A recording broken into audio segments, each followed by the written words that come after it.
We're now going to go ahead and replace our radiator support cover. It's located under the hood, right on top of your radiator. We're going to go ahead and remove our 6 retaining clips running across the top of our radiator support cover. Just going to use our trim tool here, get underneath and pop these up.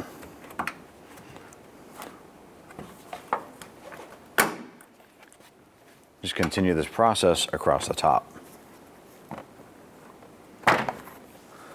I'm going to go ahead and just lift up on our cover here and remove it and set it aside. I'm going to go ahead and take our push button clips. You want to make sure that this little plastic retainer here is lined up with the fender.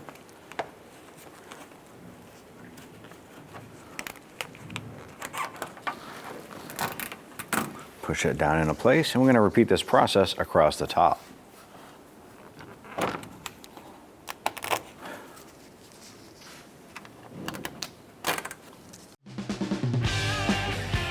When only the best will do, demand TRQ.